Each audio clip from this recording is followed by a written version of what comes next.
Maravilha. Doutor Renato, vamos falar um pouquinho aí novamente sobre a questão das dores de cabeça, e eu acho que é um tema que está de fato ligado aí muito à sociedade, e não sei se com o passar dos anos as dores de cabeça elas foram aumentando e a frequência delas e outros problemas, né, como o estresse, enfim, outras situações que continuam trazendo essas dores de cabeça.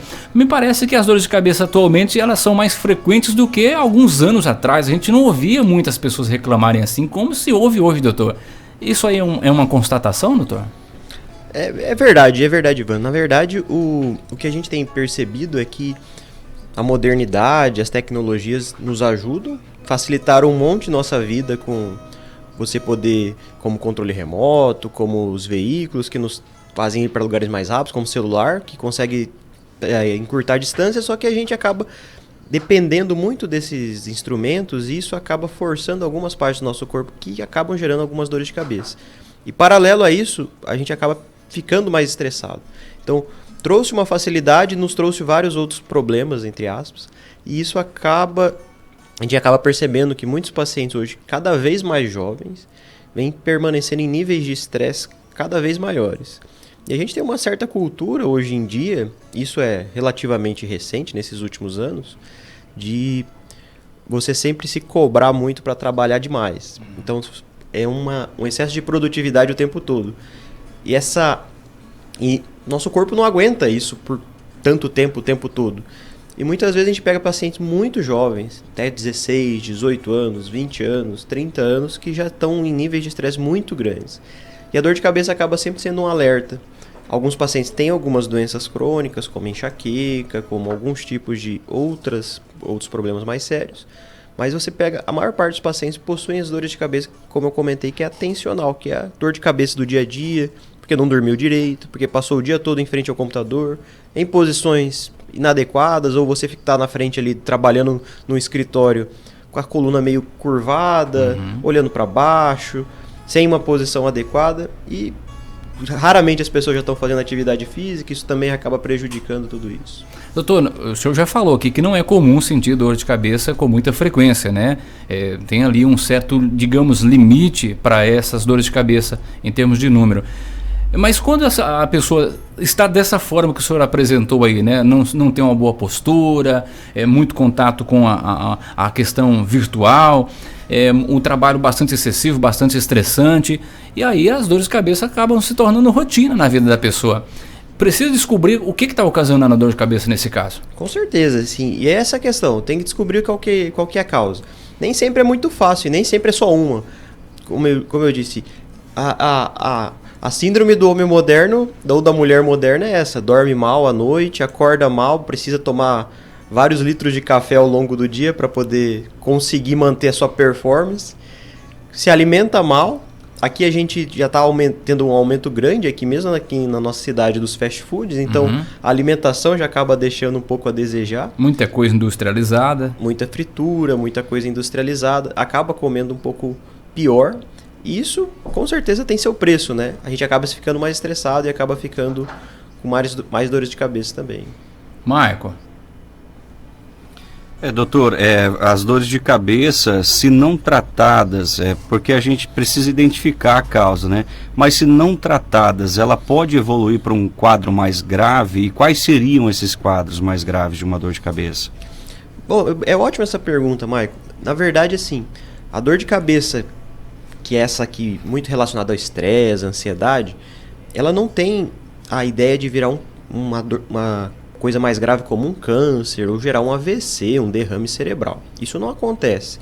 Só que o paciente que tem essas outras causas que provocam essas dores de cabeça mais tensionais, relacionadas à tensão, tem maior predisposição à obesidade, tem maior predisposição a ronco, a apneia do sono, ao diabetes, maior predisposição a infarto, a outros problemas de saúde. E tudo isso, com o passar do tempo, vai acarretando, vai prejudicando a saúde do paciente, cada vez mais gerando mais dores de cabeça.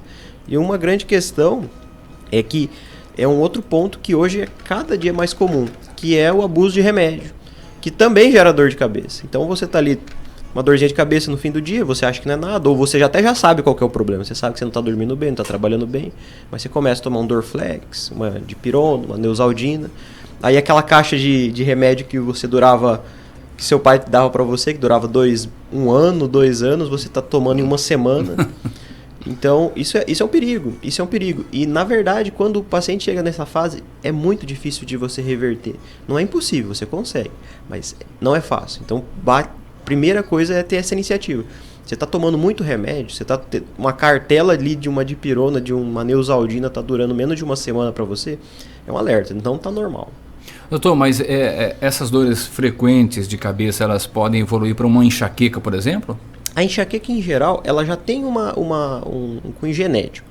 Dificilmente você vai ter essa dor de cabeça que vai evoluir para uma enxaqueca. A enxaqueca, sim, já é uma predisposição que a pessoa já tem. Só que para quem já tem essa chance maior de ter essa enxaqueca, muitas vezes você tem uma irmã, um pai, uma mãe que tem enxaqueca na família.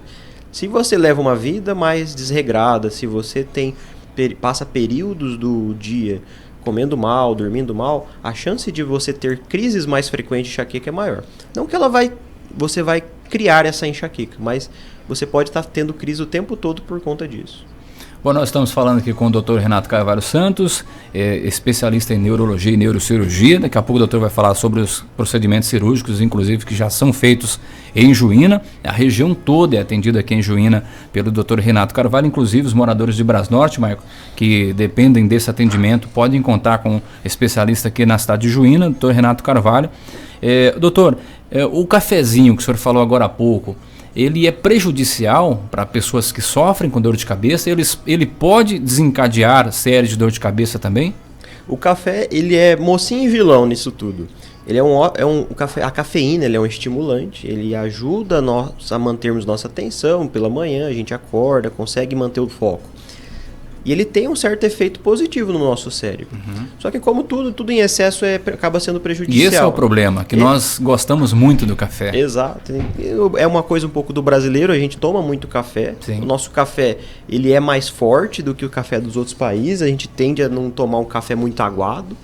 E isso também acaba sendo um problema quando acaba passando um pouco do limite. E qual que é o limite? Isso não tem uma definição muito adequada, mas acaba que nós conhecemos o nosso limite. Aquele café que está te gerando já um pouco de ansiedade, palpitação no peito, as mãos ficam um pouco geladas, isso aí já está passando um pouco da quantidade necessária.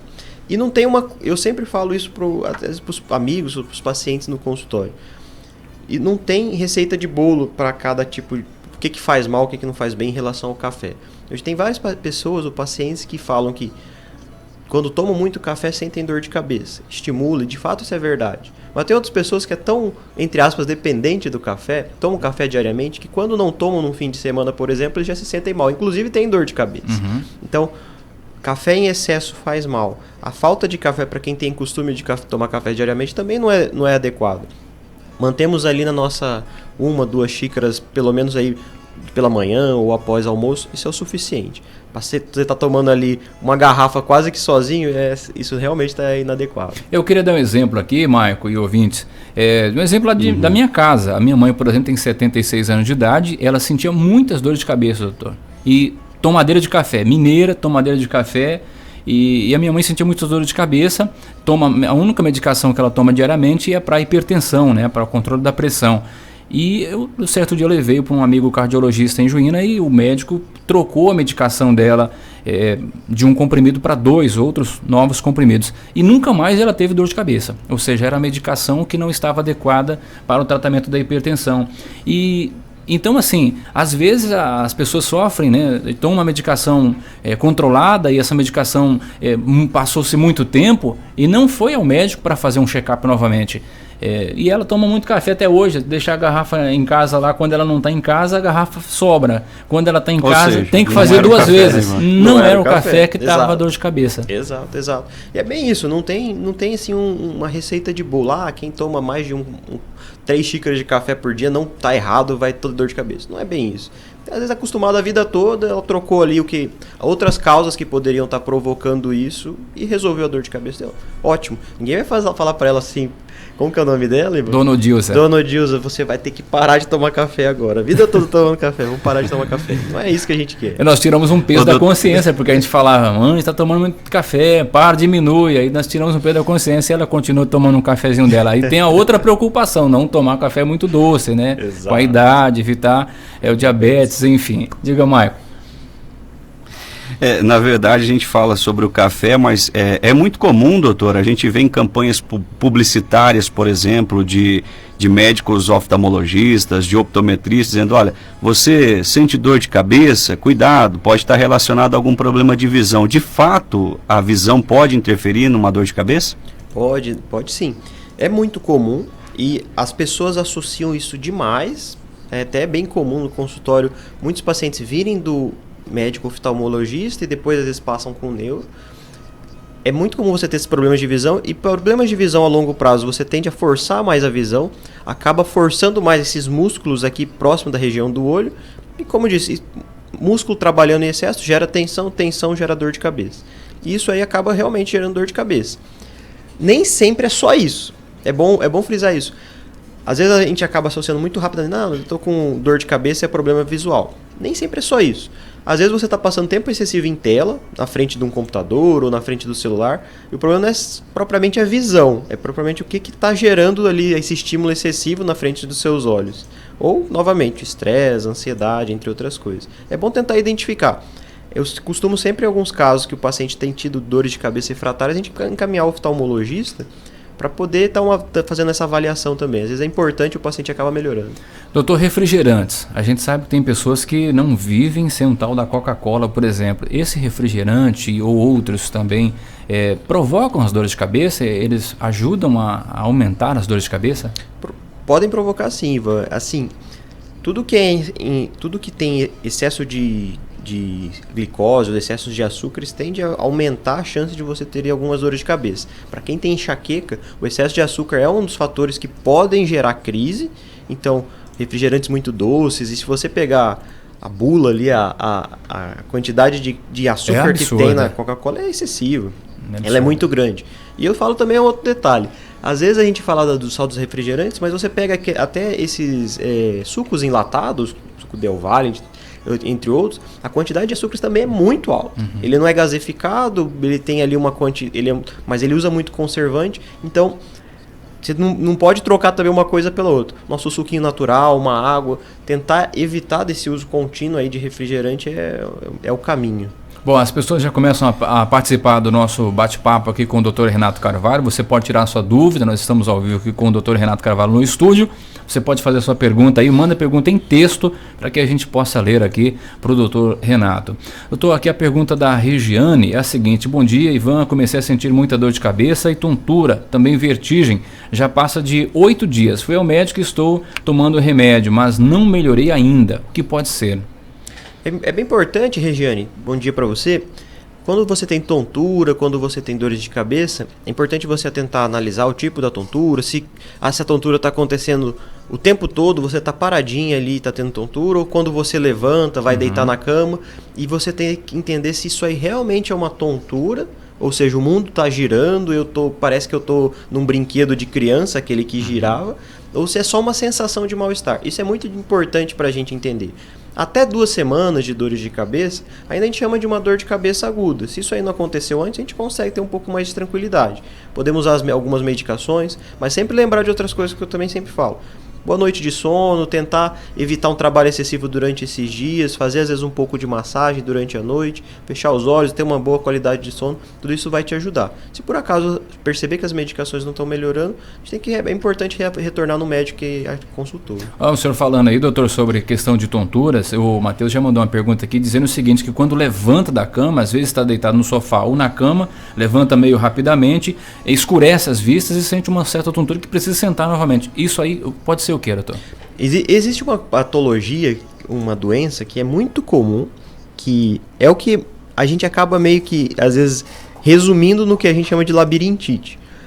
A labirintite é, entre aspas, uma inflamação do labirinto, que é uma parte do nosso órgão, do nosso corpo, que fica na cabeça, que dá o controle do equilíbrio. E muitas vezes, para você ter essa sensação de equilíbrio, a gente tem alguns cristais no nosso labirinto que dão a sensação, se a gente está em pé, se está deitado, se está movimentando. Igual a gente pegar uma garrafa de água e a gente movimentar ela girando muitas vezes, quando a gente para, ela continua girando. E esses cristais funcionam mais ou menos isso, eles ficam banhados ali naquela região. Por vezes esses cristais ficam fora de localização e quando você faz esses movimentos, quando você vai deitar na cama, isso em geral é o quadro mais típico, quando você vai deitar na cama ou você está andando, alguém te chama, você olha para trás, ou quando... Alguns pacientes falam que quando anda a cavalo ele tem que ficar virando a cabeça muito rapidamente. Sente essa sensação, como se o mundo estivesse girando. Dura alguns segundos, às vezes a vista escurece, alguns pacientes até vomitam. Isso volta a melhorar. O que é legal, que às vezes muitas vezes é difícil de passar para alguns pacientes. A maior parte das vezes não é só remédio que funciona. Você precisa de fazer algum tipo de manobra, algum tipo de fisioterapia para reabilitar isso. Porque alguns pacientes passam às vezes meses, até anos, tendo crises desse jeito sem uma resposta muito adequada. Mas é algo que inspira um cuidado então especial, tem que ter uma atenção ali. Tem que ter uma atenção se por acaso a maior parte deles são benignos. Na verdade o nome da doença mesmo é vertigem posicional benigna, que dura um tempo, depois passa. Por isso que acaba que a maior parte das pessoas já tiveram alguma tontura alguma vez na vida, passou e você não liga muito para isso. Se isso aí está continuando, se isso aí está mais de um mês, 2 meses, se você está tendo zumbido junto, se você está percebendo, está perdendo a audição também, se você está tendo desmaio, aí você tem que ficar de olho. A gente sempre fica preocupado com zumbido, desmaio, com perda de audição, associado com a vertigem, com essa rotação, que não está melhorando. No caso da pergunta aqui do jovem Matheus, doutor, que levanta rapidamente, tem gente que diz que é porque falta oxigênio no cérebro e por isso também acontece. Tem alguma coisa a ver, doutor? Tem sim. Na realidade, quando a gente levanta rapidamente, a gente está deitado, a gente levanta rapidamente, o nosso coração, de repente, que estava bombeando mais fraco, entre aspas, sangue para o nosso cérebro, ele acaba tendo que fazer uma compensação, começar a bombear mais forte, porque você acabou de levantar e é um efeito da gravidade mesmo. O seu sangue vai ter que ter mais força para poder subir. Se você não tem um controle muito adequado disso, e existem algumas doenças, como por exemplo, uma doença que chama hipotensão ortostática, que acho que todo mundo já viu alguma vez alguém na escola ou alguém na rua que desmaia muito facilmente quando muda de posição. Isso pode provocar desmaios. Tem que entender se é só a vertigem, como fosse a labirintite, ou se realmente é essa associação. Quando você levanta muito rápido, você tem essa sensação de desmaio. E isso aí é uma coisa legal porque a maioria das pessoas hoje tomam medicação para pressão. Existem vários remédios para pressão que podem provocar isso aí.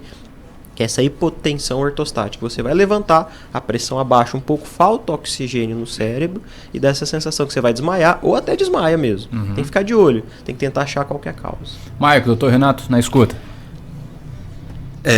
Doutor, a Fernanda, a participação da ouvinte, a Fernanda, ela disse o seguinte, que ela sente muitas dores de cabeça, uma dor de cabeça que não passa durante todo o dia. Alivia, mas não passa.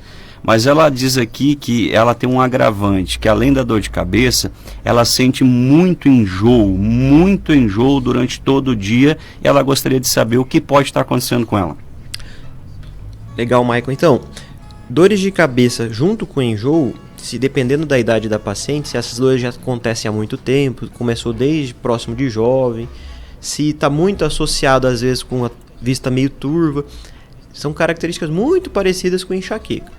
A enxaqueca, ela dá essas crises, às vezes chega em alguns momentos o paciente chega a passar vários dias tendo crises de enxaqueca, que é uma dor de cabeça forte, que fica latejando, piora quando você tenta fazer alguma atividade física, e tudo que você quer quando está tendo uma dor de cabeça forte dessa é ficar num lugar escuro, quietinho, e às vezes você tem muita vontade de vomitar.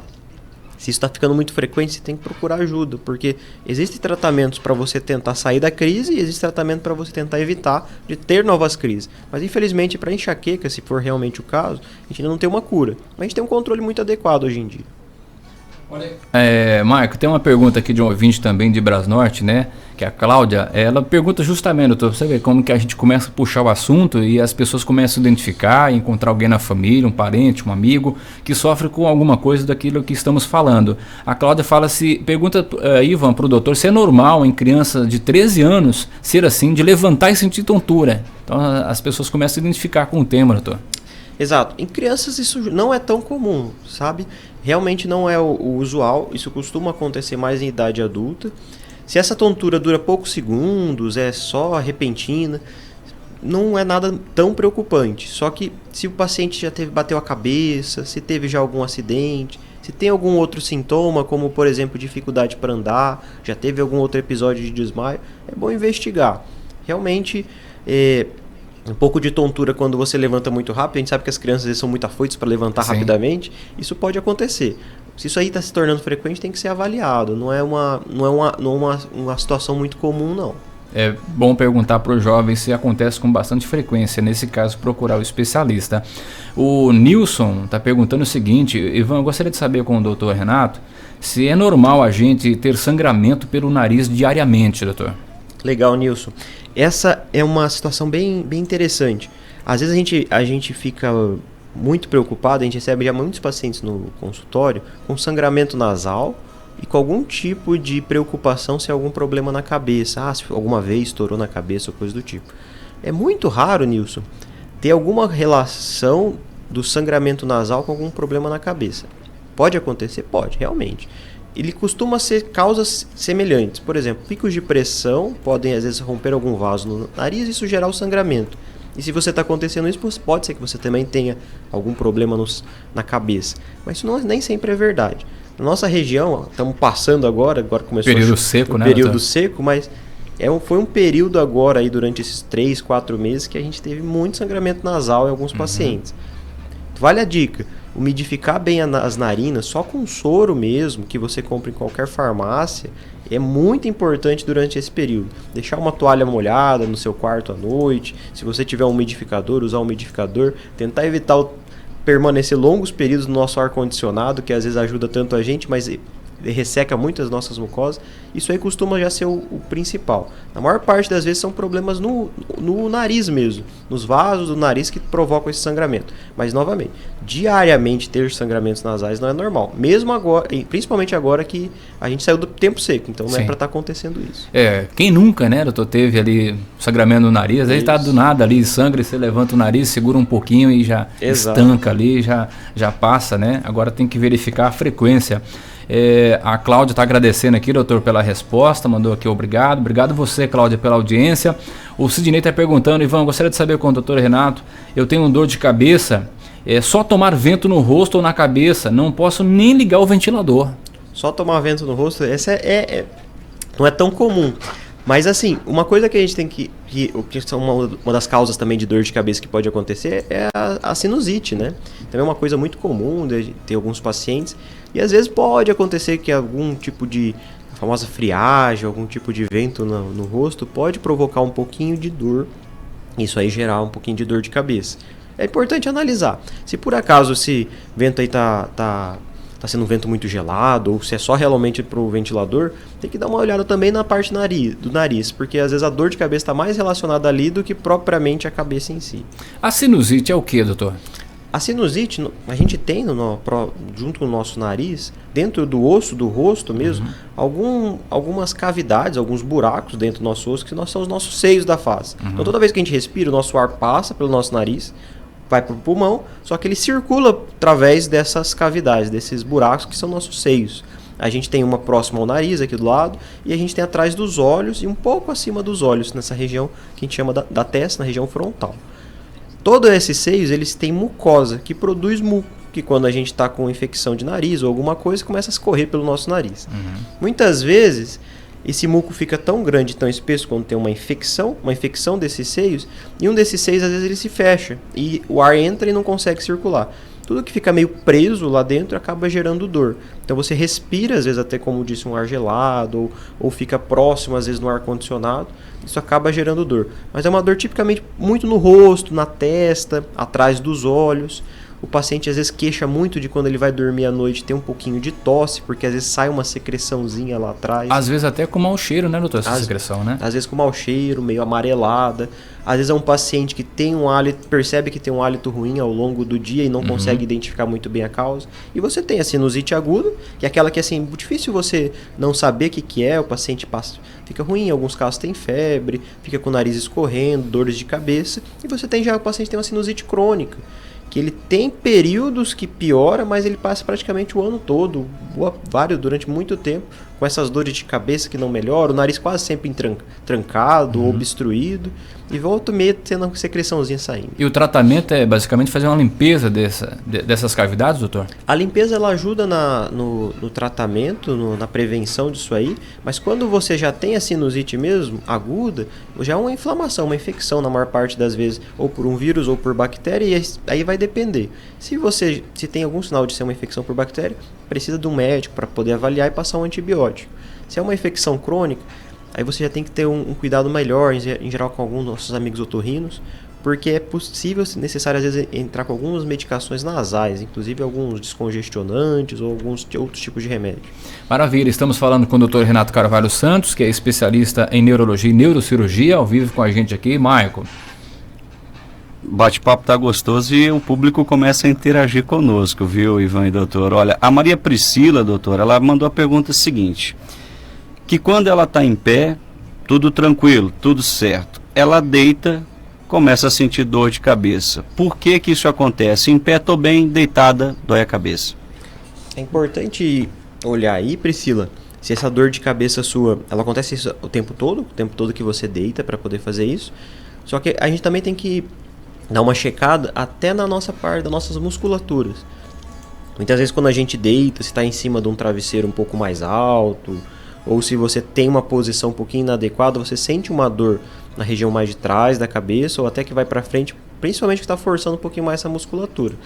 Quando você deita, em tese, como eu disse, é mais fácil do coração bombear sangue para o nosso cérebro, isso aí pode provocar uma certa pressão e gerar uma dor de cabeça.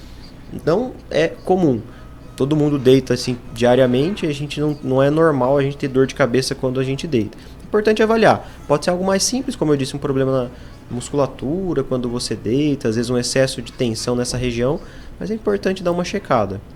Maravilha. Mandar um abraço aqui para a dona Carmen. Quem que é a dona Carmen, doutor? Ah, minha mãe. A dona Carmen, a mãe do doutor Renato, que carinhosamente sempre atende a gente também, principalmente na ausência do doutor Renato.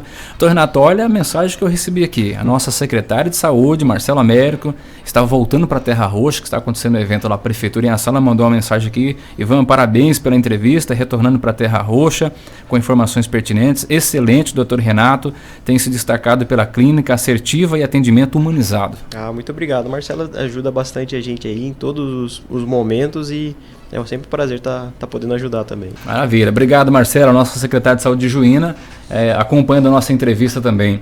Ô, doutor, aqui a pergunta da Rosilda. Bom dia, eu gostaria de saber do doutor sobre as neuropatias. Quais e quantos tipos de neuropatias existem? Quais sintomas? Nossa, essa pergunta é legal. Essa foi longe. Essa foi bacana.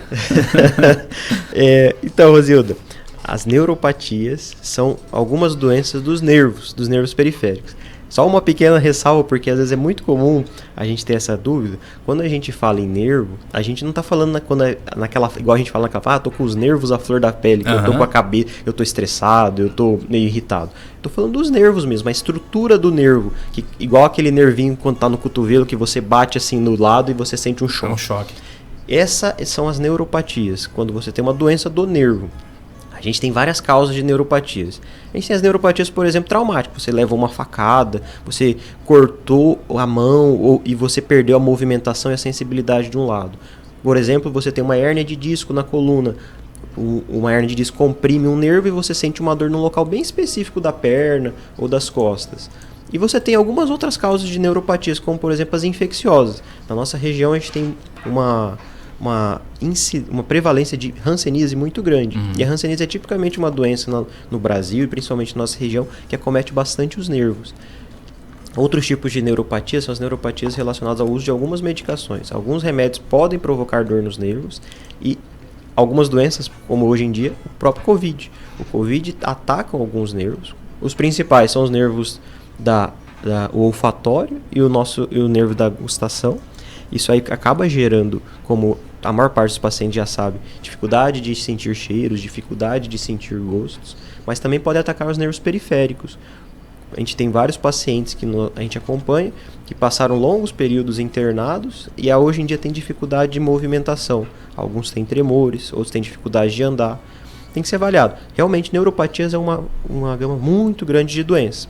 A gente acaba chamando com um termo geral, quando é doença que afeta o nervo, mas como eu disse, tem muitas causas. Acidente, traumática, compressão, infecção, inflamação. Acaba tendo uma quantidade muito grande de doenças nisso aí. Maico, tem mais alguma dúvida aí sobre dores de cabeça, Maico, por exemplo? Eu vou entregar mais uma pergunta aqui de uma ouvinte, Ivan, a Marineuza, lá da Tibagi, e o meu amigo Edgar, né, um casal bastante próximo da gente aqui. Ela disse o seguinte, doutor, que o Edgar, né, o esposo dela, está bem, está tudo bem com ele, de repente, repentino, uma dor de cabeça muito forte. Não sabe explicar o que acontece. Ele está super bem, de repente dói e é uma dor forte. O que pode estar acontecendo? Legal. Na última vez até comentei sobre isso. Toda vez que a gente tem dor de cabeça, a gente tem algumas coisas que a gente chama de bandeiras vermelhas ou red flags em inglês, que é os sinais de alarme.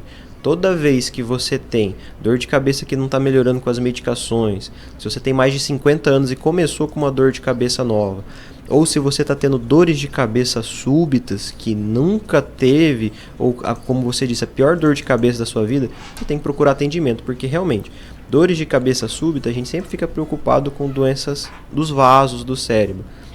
Desde doenças como AVC, aneurisma cerebral. Podem ser outros tipos de doenças? Pode, mas sempre a gente fica preocupado com tudo que surge do nada e de forma muito intensa. Ressalva para um quadro muito semelhante, ainda mais se isso está acontecendo o tempo todo, a gente tem uma dor que até é dita como uma das piores dores que existe, que é a neuralgia do trigêmeo. Não sei se alguém já ouviu falar, a gente já tem alguns pacientes aqui em Juína com esse tipo, diagnosticados com isso, ela não é tão rara assim, que é uma dor de cabeça que ela vem realmente de repente, muito intensa, só que ela vai tipicamente para o rosto, ela não é no topo da cabeça, próximo da região do olho, próximo da região do nariz e um pouco mais abaixo no queixo. Ela dura alguns segundos e depois passa, só que ela fica repetindo ao longo do dia. Em geral, quando você vai escovar os dentes ou nos homens vão fazer a barba, é quando gera essa dor. Costuma ser só de um lado ou só do outro. Se você tem uma dor de cabeça parecida com isso, tem algum tipo de tratamento que são diferentes. Bom, as perguntas estão chegando. Eu quero aqui agradecer a audiência da Helenilde Pimenta, da linha 4. Ela mandou aqui a mensagem: doutor, bom dia, amigos, estou amando o programa, já me tirou muitas dúvidas, essa entrevista é muito importante. Obrigado, Helenilde, por isso que a gente traz sempre aqui ao programa especialistas, médicos, né, porque falam diretamente com vocês, e a oportunidade que você tem aí de ter alguma dúvida, de sanar sua dúvida, ou até mesmo perguntar aqui, enquanto a gente bate um papo com o Dr. Renato. Doutor, vamos falar um pouquinho sobre as dores, as doenças da coluna, né, que é uma área que o senhor atende também. Aqui na nossa região, eu acredito ser um problema com bastante prevalência, né, as dores da coluna, já que é uma população que atua muito no campo, setor madeireiro. O senhor atende muitas pessoas com esses problemas, doutor? Ah, sim, é cada vez mais comum a gente atender esses pacientes. Mais jovens, mais idosos, doutor? Isso é relativo? Não, a gente atende quase de mamando a caducando com dores nas costas. Já atendi pacientes de 10, 12, 16 anos com dores nas costas. Caramba. Já paciente de 80, 88 anos, quase 90 anos com dores nas costas também. É claro que a degeneração com o passar do tempo, ou seja, à medida que a gente vai envelhecendo, a nossa coluna envelhece também. Principalmente às vezes em nossa região, que a gente tem realmente muitos trabalhadores do campo, muitos trabalhadores que pegam muito pesado a vida toda, isso tem uma certa, entre aspas, um preço, ou tem um certo desgaste na coluna, que acaba gerando dores muito frequentemente, mas a gente também tem crianças muito jovens, e novamente a gente bate na tecla, muito posições inadequadas na hora de sentar, cada vez mais a gente está tendo crianças com excesso de peso, e isso aí acaba provocando, inclusive, dores nas costas muito precocemente. Aí, com menos de 18 anos, crianças que já estão sentindo um pouco de dores nas costas. E crianças sedentárias também. Crianças que você vai conversar, dificilmente está conseguindo fazer algum tipo de atividade física. Isso acaba também gerando muita dor. É comum aqui no campo, né, Maico, a gente que vive numa cidade agrícola, podemos dizer assim, pecuária, é comum a gente ver os trabalhadores carregarem pesos assim assustadores, né? Palanques de cercas, lascas de cerca, aqueles balaios cheios de milho, né? É comum a gente ver isso ainda. Saco de cimento, né? Da construção civil. Existe talvez uma dica aqui de segurança do trabalho, não sei se o doutor vai poder falar sobre isso, mas existe um meio termo aí, doutor, de peso que a gente pode comportar para carregar? É legal essa aí. Eu vou ficar te devendo relacionado à parte da medicina do trabalho, mas eu sei que hoje em dia, você vê aí na indústria de construção civil, em alguns lugares que eles ficam carregando ou descarregando materiais, alguns lugares, eu não tenho certeza se isso é obrigatório, mas eu já vi muitos trabalhadores já utilizando aquelas cintas elásticas de compressão da região da coluna. Virou o IPI, né? Exato. Um IPI. Já ficou de proteção individual mesmo. Isso aí tem total compreensão da parte fisiológica da coluna, você estabiliza melhor a região da coluna, a região abdominal, e você diminui a sobrecarga. E na verdade, isso é o que eu falo para todo paciente que está com dores nas costas, que não tem uma causa que tem que operar, nem medicação. Na verdade, todo mundo tem essa cinta elástica na nossa barriga, que é nossas musculaturas abdominais. Não é para você ficar sarado com o tanquinho, mas todo mundo tem essa musculatura e a gente precisa trabalhar ela. Então, a gente pega mesmo trabalhadores que têm uma força física muito grande, às vezes ele não tem uma musculatura abdominal muito bem trabalhada e vez ou outra ele está sentindo dores nas costas. Então é muito importante a gente trabalhar essa musculatura, nem sempre isso é fácil, é importante às vezes ter um educador físico, um fisioterapeuta para estar orientando quais tipos de músculo trabalhar, porque isso aí sozinho às vezes já ajuda bastante em evitar de ter dores de cabeça, principalmente em quem trabalha no pesado, e às vezes não adianta, às vezes o paciente às vezes chega pra gente, tem dores nas costas, trabalha muito, e eu não consigo falar pro paciente parar de trabalhar, porque ele depende daquilo. Então a gente tem que tentar achar esse meio termo, o meio termo do paciente também fazer uma atividade para poder evitar que essas dores continuem. Carregar peso excessivo pode desencadear, por exemplo, um bico de papagaio? Hérnia de disco? Pode sim. A gente percebe que os pacientes que carregam muito peso, que ficam muito tempo sentados, também podem provocar esse tipo de degeneração. Ela tem um cunho genético, pessoas têm mais chance de ter isso. E um detalhe é que fica o alerta. A posição que é pior de sobrecarga na nossa coluna é a posição sentada. Então, outros trabalhadores que têm muito isso são os nossos amigos motoristas, caminhoneiros, que ficam muito tempo na mesma posição, acaba que dificilmente conseguem ter uma alimentação 100% adequada, então podem estar acima do peso. Isso também é uma coisa muito adequada, muito importante se frisar. Se você está motorista, começando a ter formigamento na perna, dores na perna, tem que tomar cuidado. Cuidar com o excesso do peso, fazer atividade física, fortalecer essas musculaturas do abdômen são muito importantes. Doutor, tem uma pergunta aqui que eu acho que é muito interessante, Marco, antes de você fazer a sua aí, a Claudete está perguntando o seguinte, ainda relacionado às dores de cabeça. Eu gostaria de saber com o doutor Renato se a dor de cabeça é normal quando se está no período menstrual. É uma dor insuportável. Tire essa minha dor, doutor. Legal. As mulheres frequentemente têm dores de cabeça no período menstrual, antes, durante ou logo depois do período menstrual. Só que quem já tem uma chance maior de ter dores de cabeça, costumeiramente as dores pioram no período da menstruação. Quem tem enxaqueca, por exemplo, a maior parte das mulheres referem que pioram as dores de cabeça no período menstrual. E aí uma coisa que é interessante, em geral quando a mulher engravida, ela costuma passar às vezes bons meses sem dores de cabeça ou com as dores mais controladas. Isso é uma relação hormonal com os picos de estrogênio e progesterona do período menstrual, e durante a gestação isso se estabiliza um pouco mais e acaba gerando menos dores de cabeça. Então pode sim, não tem uma causa específica, quase todas as dores de cabeça nas mulheres acabam tendo algum tipo de mudança no período menstrual, e próximo da menstruação ela acaba piorando. Tem que avaliar, como eu disse, pode ser qualquer coisa, tanto a enxaqueca, dor de cabeça tensional, como outra coisa um pouquinho mais séria.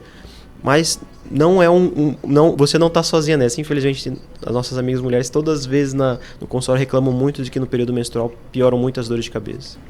Quando começa ali o período de TPM ali, elas já começam a reclamar, e é uma reclamação bastante frequente. Diga, Michael. Voltando a falar sobre coluna, doutor. Vamos lá, Michael. Dor na coluna, agora sim, Ivan? Sim. Agora sim, voltando a falar sobre dor na coluna, doutor, é verdade, doutor, que existe uma espécie de marca-passo para tratar a dor na coluna? Marca-passo? Particularmente eu não conheço, Michael. Marca-passo? Marca-passo. Acho que eu entendi. Eu acho que eu entendi o que você quer dizer.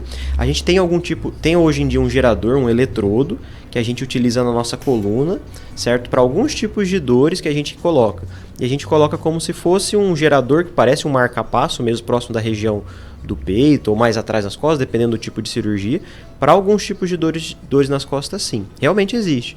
Só que a indicação é muito específica para alguns casos.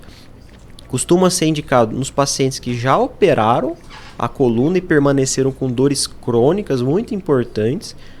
Costuma ser utilizado em alguns pacientes que têm dores que são refratárias a qualquer tipo de medicamento, usando medicamentos fortíssimos e não tem melhorado. E tem uma indicação muito legal, que na verdade é pouco conhecida, que são os pacientes que têm dor no peito, tipo angina, tipo como se fosse um infarto. Isso já tem indicação no Brasil e no mundo todo há muitos anos para implante desse marca-passo que chama estimulador medular. A gente não tem nenhum caso realizado ainda na nossa cidade, na realidade é um procedimento mais ou menos novo, mas é uma ferramenta que a gente tem aí disponível para ser utilizado sim. Muito bem. Doutor, eu gostaria de entrar aqui, Michael, já caminhando aqui para o nosso finalzinho do nosso bate-papo com o doutor Renato. Doutor, a dúvida muito frequente agora em relação à pandemia, né, da Covid-19 são as consequências da Covid para o nosso organismo, né? O senhor já tem se deparado no consultório com pacientes que estão sofrendo alguma consequência pós-Covid? Ah, sim, bastante. E quais são as mais frequentes aí? Bastante, Ivan. A mais frequente que você vê o tempo todo é dor de cabeça. Quem já tinha dor de cabeça piora as crises de dores de cabeça, e quem não tinha às vezes continua com uma dorzinha de cabeça um pouquinho mais chata, às vezes em menor intensidade. Outra coisa muito frequente é o esquecimento. Muita gente tem tido esquecimento, e é um esquecimento que a gente chama de névoa depois do Covid. Você tem uma sensação como se parece que colocaram um véu ou tá tendo uma névoa na frente da sua mente e você não consegue se lembrar exatamente o que está fazendo. Você vai no mercado, você não lembra exatamente o que você foi fazer ali, você começa a esquecer pequenos objetos. Isso é uma coisa que muita gente vem se queixando. Outra queixa muito frequente é a alteração prolongada do paladar e do olfato, da dificuldade de sentir cheiro das coisas. E outra que vai um pouco junto ali, que a gente comentou, é a alteração dos nervos. Alguns pacientes que mantêm com o pé caído, sem conseguir movimentar. Isso está mais associado àqueles pacientes que tiveram as formas mais graves do Covid. Tem pegado muitos casos isso. Praticamente ainda todos os dias no consultório a gente atende alguém com alguma queixa de uma sequela depois do Covid. Doutor, que eu saiba, eu não peguei Covid, né? Que eu saiba não, graças a Deus. Mas eu tenho tido alguns esquecimentos ultimamente. Isso pode ser sintoma, talvez, que eu tenha contraído? Quem sabe, pode ser.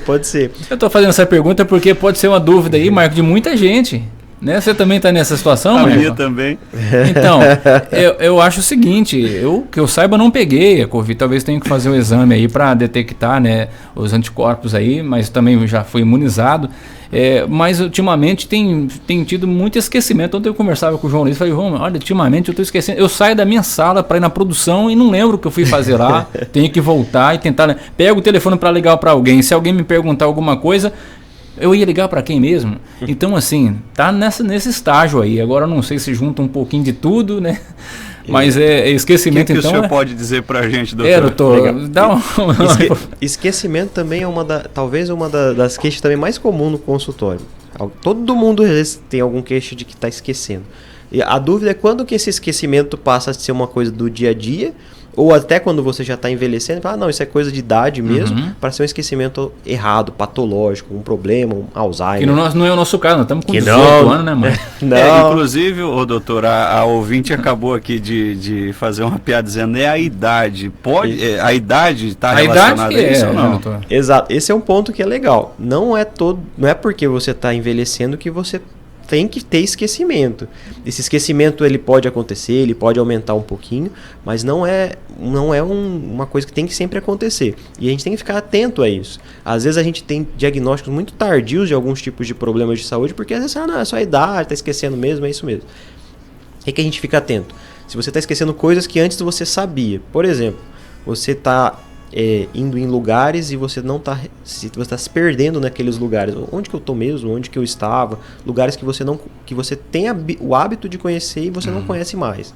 Você está esquecendo o nome de pessoas, mas não é aquela questão de, eu não guardo o nome de pessoas. Aí já é um estágio de demência já, doutor? Exato. A demência ela vai acontecer quando o paciente perde a própria autonomia. E às vezes a nossa missão sempre é tentar diagnosticar o paciente, às vezes num estágio um pouquinho antes disso, que é quando a gente consegue ainda fazer alguma coisa. E eu falo para todo paciente hoje, todo mundo que me queixa de esquecimento, Não existe hoje um tratamento 100% eficaz para prevenir o Alzheimer, prevenir a demência. Tudo que alguém vende para vocês que tem um remédio, vitamina, alguma coisa assim que vai prevenir, isso não tem nenhuma comprovação, acaba despendendo de dinheiro nisso. Mas existem hoje 5, pelo menos, coisas que são comprovadamente coisas que vão prevenir você de ter algum esquecimento, de você ter Alzheimer. Que coisas são? São muito fáceis. Só que a maior parte das pessoas não segue. Fazer atividade física semanalmente, evitar cigarro, evitar bebida alcoólica, manter uma vida ativa do ponto de vista da mente. Sempre está aprendendo coisas novas, fazendo coisas novas. Às vezes é muito comum você estar ali próximo da aposentadoria, 50, 60, 70 anos. Você já deixar de fazer coisas, você meio que só faz tudo que você já sabe. E por último, você ter hábitos alimentares saudáveis. Você evitar comidas muito gordurosas, você evitar de comer muito carboidrato, como arroz, pão, o tempo todo. Então, ou seja, são 5 coisas super simples, entre aspas, só que são raras as pessoas que conseguem seguir tudo isso. Só para lembrar de novo, atividade física, controlar a pressão e diabetes, manter a cabeça ativa, evitar bebida alcoólica e manter a cabeça ativa. Só isso aí já vai ajudar bastante pra gente prevenir os nossos esquecimentos. Boa alimentação, né? Vamos seguir as dicas aí, Maico. Parar de beber aí, Maico, viu? Que eu acho que essa parte eu acho que mexeu com muita gente. Tá afetando, Maico, o nosso cérebro aí, ultimamente tem... E as pessoas aqui, eu tô recebendo um monte de mensagem aqui, de gente falando que também tá nessa situação. Eu tô esquecendo, eu tô ficando esquecido e tal. É interessante, né? Ivan, bom dia. Eu liguei o rádio agora, fala aí, pede para o doutor falar um pouco sobre hernia de disco. Vou fazer 30 anos, sou doméstica, sinto muita dor. Legal. A hernia de disco, na nossa coluna, a gente tem os nossos bloquinhos ossos, que são nossos corpos vertebrais, as nossas vértebras da coluna. Entre cada osso, o osso não fica tocando no outro, a gente tem um amortecedorzinho que é o nosso disco, que fica entre as vértebras. Bem no meio da nossa coluna passam os nossos nervos. Muitas vezes, por um desgaste ao longo do tempo, excesso de compressão entre um osso e outro, esse amortecedor, que é como se fosse uma cartilagenzinha, ele sai e acaba tocando no nervo. Isso gera uma dor muito intensa, essa é a hérnia de disco. Quando essa hérnia de disco toca no nervo, ele tem uma dor que vai tipicamente para uma das pernas ou para as 2 pernas. Se essa dor está ficando muito intensa, tem que ser avaliado. Mas, novamente, é uma dor que ela pode até ser nas costas, mas tipicamente é uma dor que vai para a perna, às vezes lá para a ponta pro pé, lá no dedão ou próximo do dedinho do pé. Se essa dor que está te incomodando muito, você está tendo até que ficar meio de lado porque isso está te incomodando, ficar sentado te incomoda, isso aí é uma coisa que tem que ser avaliado. A maior parte dos casos não tem tratamento cirúrgico, a maior parte dos casos regridem espontaneamente com meio de exercício, atividade. Que é uma boa notícia, né, doutor? Exato. Não precisa necessariamente da cirurgia dele. Exato, com tratamento com fisioterapia, mas é importante cuidar, principalmente se você já sabe, por exemplo, como você comentou que a senhora é doméstica, às vezes passa muito tempo em posições irregulares, agachada, às vezes com para poder fazer algum tipo de, na sua atividade do dia a dia, pegando peso, às vezes um balde, alguma coisa, tudo isso com certeza prejudica a longo prazo. Tem que dar uma checada. Não é por estar fazendo essas atividades que a gente vai te proibir de fazer essas atividades, mas às vezes tem que cuidar, fazendo um pouquinho mais de estabilização da coluna, fortalecer mais as musculaturas, isso ajuda a prevenir também. Aqui mais uma pergunta, doutor. Dores e caroço no ombro, isso é devido à coluna ou, como falam, pode ser um serviço repetitivo? Na verdade, percebemos que aparece no marido, né, a mulher que está mandando a mensagem aqui, e ele se alonga, começa a sumir. E ele sente muita dor quando aparecem esses caroços aí no ombro. O que pode ser, doutor? Às vezes pode ser um extravasamento de algum líquido aí nessa região do ombro. Seja uma bursite ou alguma coisa que está provocando esses caroços. Ou até o que a gente chama os nós musculares. Quando a gente às vezes faz alguma posição inadequada, às vezes forma alguns caroços nos nossos músculos. Acaba criando aquela tensão muscular. Exato, e às vezes isso que é difícil. Por isso que ela diz que quando faz a massagem passa. Exato, e costuma ser às vezes muito doloroso. Você tem que fazer às vezes uma pressão bem intensa para poder ir melhorando os nós nos músculos. Possivelmente deve ser isso que deve estar acontecendo. Muito bem. Aqui a ouvinte agradece. Só aproveitando aqui o ensejo, Ivan, a Lídia, ela faz uma pergunta bem semelhante também com essa. Diz que a dor é no ombro, doutor, nas costas, na região do ombro, mas só do lado direito. Ela quer saber se é normal isso. Ô, Mike, falando nisso, você sarou a sua dor no ombro, Mike? Não. Eu também não. E olha que eu tô pedalando, tô correndo. Tá mas virado no giraia, mas não tá passando a dor.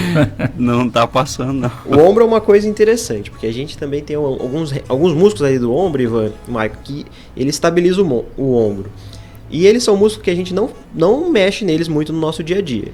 A maioria das pessoas que fazem academia, fazem pedal e tudo mais, acaba preferindo trabalhar o bíceps e o tríceps. Basicamente são esses dois músculos que a gente faz. Ou você vai fazer flexão para você ficar com musculoso, ou flexão lá atrás. E a gente tem alguns músculos que a gente chama do manguito rotador, que estabiliza o ombro. E é muito comum essa dor acontecer em quem está começando a atividade física, começando a academia. E é uma dor esquisita, porque ela é lá dentro do ombro. E você não tem uma posição, às vezes é até difícil de você gerar essa dor. E, em geral, isso aí ajuda com alguns pequenos exercícios que você faz durante a atividade física. Se isso aí está aumentando muito essas dores no ombro, às vezes tem que passar por uma avaliação. Pode ser uma bursite, pode ser uma tendinite, alguma inflamação. De qualquer forma, se você está com essa dor mantendo muito tempo, repouso da articulação, ou seja, repouso do ombro é muito importante, senão essa dor vai continuar perpetuando. Vamos nos atentar aí, mas eu tô me divertindo aqui, doutor, desculpa.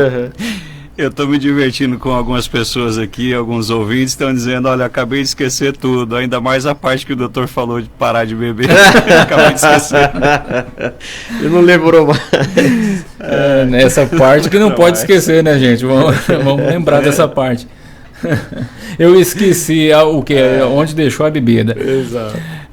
Olha, nós estamos batendo um papo aqui com o Dr. Renato, que sempre que vem aqui, gentilmente, traz muita informação, um bate-papo especial. Mais um ouvinte aqui falando que, bom dia, Ivan, tive Covid, estou bastante esquecido e não voltou bem o meu olfato. Maria de Fátima, do bairro Jardim Califórnia, de Brasnorte, doutor. Legal. Pois é, essa questão do olfato ela é muito interessante. Tem muitos pacientes que não voltaram e muitos pacientes que, pelo contrário, não só não voltaram, como o olfato piorou. E às vezes o paciente perdeu totalmente o cheiro de alguns alimentos ou até de algumas bebidas. Isso é muito difícil de tratar. A gente ainda não sabe, tem muita coisa ainda que a gente está meio que descobrindo. A gente passa às vezes algumas medicações para alguns pacientes desse jeito, só que nem em todo caso o paciente tem conseguido retornar totalmente o olfato. A gente já tem que ter tido um pouco de paciência nesses casos, às vezes até fazer alguns tipos de treinamento para tentar dar uma melhorada. Sobre o esquecimento é a mesma coisa. A gente tenta investigar se não tem nenhuma outra causa. O Covid mexeu muito com a mente nossa também. Ficamos muito ansiosos, muito tempo dentro de casa e os diagnósticos de ansiedade também têm aumentado bastante. Então, você ficar muito ansioso também ajuda na perda de memória. Então, tem que tentar avaliar o que é cada coisa. O Geraldo meu aqui falou, Ivan, eu esqueci de ligar o rádio. Isso não pode esquecer uma coisa dessa, Geraldo.